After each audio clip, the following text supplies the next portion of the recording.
실제로 이 포항남편 재판 지금 3번째인가 출석 기일을 미루고 있어요. 재판이 지속되면 정당한 사유 때문에 기자가 늘어날 수 있습니다. 기간이 늘어날 수 있다고. 그래서 해피엔딩이냐? 이 여자는 쫓겨났냐? 아니죠. 절대 안 그러죠. 이 인간들을 도와주는 인간들이 또 있다니까. 질게 뻔한 재판인데 막 고소를 합니다. 이 상도덕이 어긋나잖아. 일말의 미안한 감정이라도 있어야 되는 게 사람 아니에요? 사람도 아닌 거야. 그래서 법원은 이렇게 판단을 해요. 피고인은 국내 입국 및 경제적인 목적을 가지고 범행을 저질렀고 자신의 잘못에 대한 진지한 성찰이나 반성이 없다. 이 베트남 문신녀가 실형을 선고받을 가능성도 있는 거죠. 네, 안녕하세요. 두부부 정필입니다. 제가 원래 지난주까지만 포항남편 분 이야기를 하고 끝내려고 했는데 자다가 이불킥을 했어요. 뭐가 하나 빠진 거야. 애매한 게 하나 있는데 이게 하나 빠졌어. 제가 지난주에 의혹편 정리를 했잖아요. 그 의혹 정리를 하다가 유산 부분에 대해서 길게 얘기를 했거든요. 이 유산이 의심이 간다. 근데 이불킥을 왜 했냐면 이 고소장을 살펴보다가 뭔가 이건 뭐지? 왜 이게 없지? 하는 의문점을 발견했습니다. 여기 카톡 대화 같은 것들이 있잖아요. 캡처한 것들을 좀 보여드렸잖아요. 아내는 당신이 그녀를 잘 대해주지 않아서 도망쳤고 임신한 아내는 유산했고 그들의 이야기를 공유했기 때문에 모든 증거와 사진을 가지고 있습니다. 이렇게 얘기를 해요. 화장실에서 피를 유산한 아내가 겁에 질린 표정으로 화장실에서 피를 유산한 아내가 당연히 도망쳤다는 얘기를 하고 있어요. 여자 사기 안 했어요. 남자 너무 괴롭혀서 밥 안 주고 폰 뺐고 밖에 못 나가게 그래서 그날 남편 말 잘 들은 척하고 밖에 같이 다니다가 도망갔어요. 아니면 같이 살고 언제 죽일지 몰라요. 임신했다고 해도 그날 밤 강제로 2번 해서 아침에 유산했습니다. 증거 다 있습니다. 이런 문자, 이런 메시지 안에는 아내의 유산 사실이 끝없이 명시돼 있습니다. 그러니까 마치 남편이 성도착증이 있어서 이 여자를 끝없이 괴롭히고 끝없이 성관계를 요구하고 그로 인해서 하혈해서 유산까지 이르렀다. 뭐 이런 얘기들을 계속해요. 계속 하는데 제가 그래가지고 다시 한번 고소장을 찾아왔습니다. 다시 한번 꼼꼼히 읽었어요. 근데 와 빠져있네. 고소장 안에는 그 어떤 유산의 증거도 제출되지 않았고요. 유산을 했다는 그 한마디도 없어요. 남편의 변태적인 성관계 요구가 있었고 그것 때문에 진짜 하혈하고 유산까지 했다면 그것만큼 좋은 증거가 어디 있어요? 그것만큼 좋은 정황적 증거가 어디 있으며 그거에 대해서 이제 병원에 가가지고 진료를 받은 그 정황적 사실만 입증할 수 있다면 이 문신녀가 아니라 포항남편이 책임이 있다는 거에 대해서 굉장히 큰 증거가 될 수밖에 없잖아요. 근데 고소장이 싹 빠져 있습니다. 그래서 저는 이 부분에 주목을 했어요. 대체 왜 이렇게 유리하게 사용될 수 있는 유산의 증거, 유산 사실을 고소장에 싹 뺐을까요? 무엇 때문에? 왜? 이런 의문을 가지기 위해서는 굉장히 합리적으로 생각할 필요가 있어요. 이 베트남 문신녀와 그 변호인, 이걸 도와주는 사람들에게 문신녀가 임신을 했었다는 사실, 그 사실 자체가 굉장히 불리하게 작용될 수 있다는 거죠. 그게 아니면 이 절대적으로 유리한 이 증거, 이 정황들을 고소장에서 뺄 이유가 절대 없습니다. 뺄 이유가 하나도 없어요. 빼면 안 되는 거예요. 자기들이 이기려면. 근데도 빼버렸다. 그럼 우린 추측을 할 수 있죠. 이 증거는 남자에게도 불리할 수 있지만 여자에게 더 불리해서 뺐을 거다. 불리하다면 왜 불리할까? 그건 제가 지난주 영상에서 다 말씀드렸으니까 그 영상을 참고하시면 될 것 같습니다. 자, 제가 가지고 있는 베트남 문신녀에 대한 의혹은 딱 여기까지 하겠습니다. 근데 앞으로 더 많은 제보가 들어온다거나 포항남편님의 사건에 대한 재판 결과가 나온다면 바로바로 알려드리도록 하겠습니다. 그리고 아직 끝나지 않았습니다. 포항남편 사건과 비슷한 사건이 한국에서 더 많이 일어났을 것이라는 가정하에 법원 재판 기록들을 좀 찾아왔어요. 한 2, 3일 정도 인터넷에서 뒤졌는데 이런 사건이 발견됐습니다. 그러니까 이 사건 역시 결혼을 하고 한국으로 입국했던 와이프가 45일 만에 도망을 갔습니다. 그리고 남편이 혼인 무효 소송을 걸었고요. 너무도 당연하게 소송을 걸자 이 여성분은 남편이 무리한 성관계를 요구했다. 뭐 이런 식의 맞고소를 진행을 합니다. 그리고 위자료까지 청구했죠. 대신 이 사건은 재판 결과까지 나왔습니다.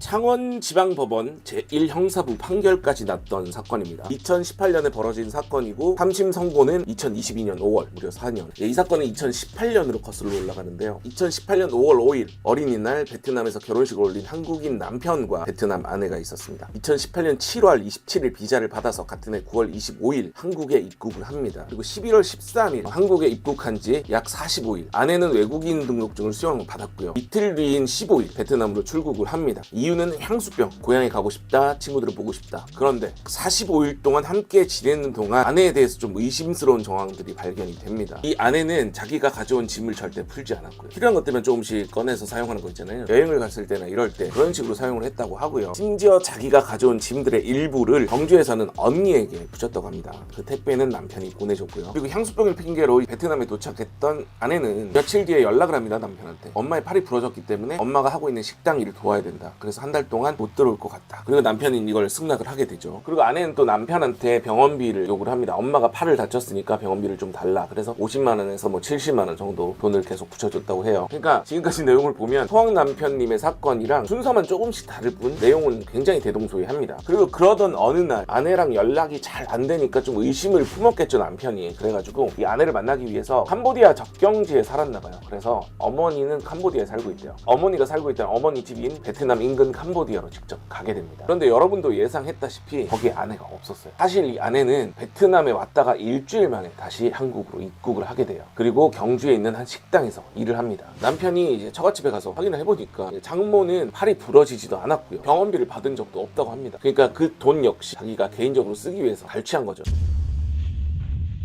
사건은 여기부터 이제 다시 시작이 됩니다. 약간 임기응변식으로 이렇게 도망을 간 것 같아. 근데 남편이 찾으러 다니니까 짜증이 난 거야. 그래가지고 이 여자가 얘기를 해요. 나는 지금 당신 보고 싶지 않다. 한국으로 돌아가라. 난 당신을 만나지 않을 거야. 전화도 안 받을 거야. 이 상황에서 빡이 빡 오른 남편은 한국으로 돌아와서 자기가 택배를 보냈던 주소들이 있을 거 아니에요. 그 주소지로 찾아갑니다. 근데 이 남편을 만나주지 않아요. 다시는 찾지 마라. 다른 여자랑 결혼해라. 대신에 2년짜리 비자가 만료되는 그때까지는 내가 여기서 일할 수 있게 해줘. 이렇게 남편한테 정말 말도 안 되는 요구를 하는 거예요. 상도덕이 어긋나잖아. 아니 지가 그래. 돈 때문에 왔어. 그럼 최소한 돈 값어치라도 하든가. 돈 값어치도 안 하고 도망을 갔어. 일말의 미안한 감정이라도 있어야 되는 게 사람 아니에요? 사람도 아닌 거야. 그러니까 자꾸 이렇게 사람 같지 않은 것들이 대한민국 땅에 발붙이면서 사는 거예요.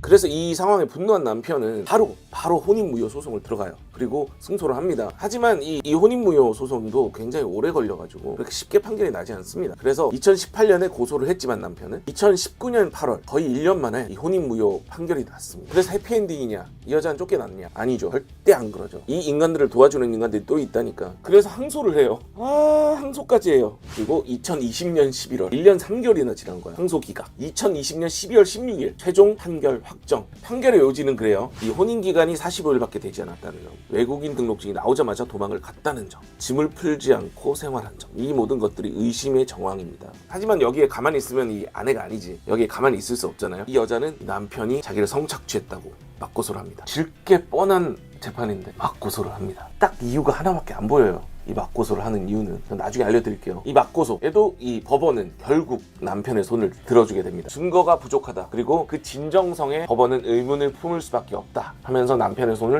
들어주게 됩니다. 해피엔딩일까요? 원문을 다 읽어드릴게요. 피고인은 정상적인 부부생활을 하려고 했으나 비에 과도한 부부관계 요금이 부당한 대우로 혼인관계가 파탄되어 이혼을 결심한 것이라고 주장하나 피고인이 정상적인 부부생활을 위해 노력했다고 남편이 혼인관계가 파탄을 이를 정도로 아내에게 부당한 대우를 하였다고 볼 증거는 없고 오히려 남편은 피고인에게 우리는 부부다. 힘들수록 서로 기대고 이해해야 한다. 당신을 믿고 끝까지 보호하겠다. 라는 내용의 메시지를 보내면서 아내가 한국 생활에 적응할 수 있도록 도움을 주었다. 는 점이 참작이 됐습니다. 아내는 캄보디아에 일주일에 그냥 있으면서 남편의 연락을 피하였고 페이스북 계정도 알려주지 않고 숨겼다. 그리고 아내는 남편 모르게 한국에 입국하였음에도 그 사실을 숨기고 마치 캄보디아에 있는 것처럼 연락을 하면서 돈을 요구했다. 그리고 남편이 자신의 소재를 찾아다니는 것을 알고는 연락을 끊고 집으로 돌아오지도 않았다. 만약 이 아내에게 진정한 혼인 지속 의사가 있었다면 적어도 아내를 애타게 찾고 있을 남편에게 연락을 하는 등 가정을 회복하려는 최소한의 노력을 했을 것이다. 그게 상식적이다. 이렇게 판결문에 나와 있습니다. 그래서 법원은 이렇게 판단을 해요. 피고인은 국내 입국 및 경제적인 목적을 가지고 범행을 저질렀고 자신의 잘못에 대한 진지한 성찰이나 반성이 없다. 그리고 범행을 부인한다. 그래서 이렇게 판결을 하죠. 피고를 징역 1년에 처한다. 도망간 베트남 아내를 징역 1년에 처한다. 이렇게 2022년 5월 10일 날 선고가 났습니다.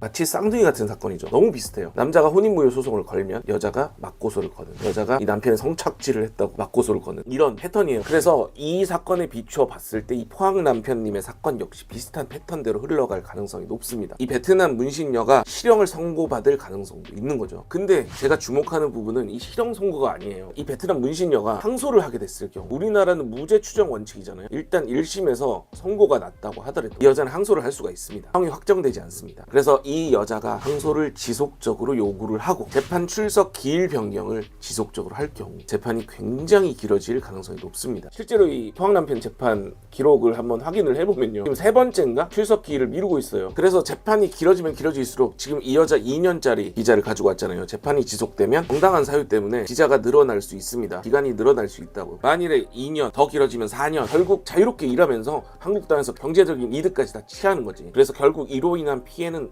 고스란히 한국 사람들, 이 한국이 지게 되는 피해인 거죠. 그리고 이 베트남 문신녀는 원하는 바를 다 이룬 다음에 유유히 베트남으로 이렇게 돌아가게 되는 거죠.